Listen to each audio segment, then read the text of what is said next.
मेरे प्यारे दोस्तों, जैसा कि हम जानते हैं, हमारी मंशा हमेशा भगवान से कुछ न कुछ मांगने की होती है।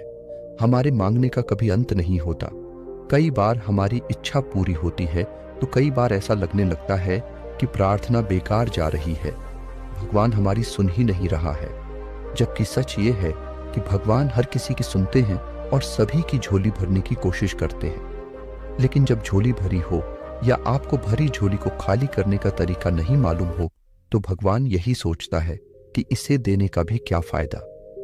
अगर आप वस्तुओं का उपयोग समुचित प्रकार से करेंगे तो निश्चित ही आपको आपकी मांगी गई चीज मिल जाएगी। लेकिन अगर आप उपयोग करना ही नहीं जानेंगे तो वस्तु लेकर करेंगे क्या? इस संदर्भ में एक रोचक कथा है।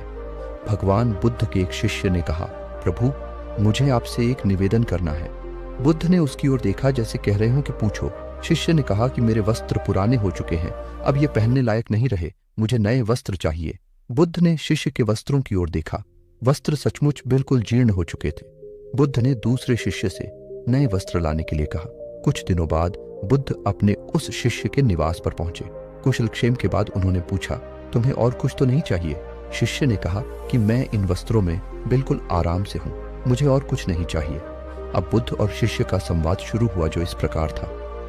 बुद्ध, अब जबकि तुम्हारे पास नए वस्त्र हैं तो तुमने पुराने वस्त्रों का क्या किया? शिष्य, मैं अब उसे ओढ़ता हूं। बुद्ध, ओढ़ने के पुराने वस्त्रों का क्या किया? शिष्य, जी मैंने उसे खिड़की पर लगा दिया है।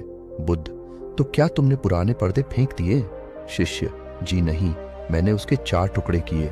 रसोई में उनका इस्तेमाल चूल्हे पर से गर्म पतीलों को उतारने के लिए करता हूं।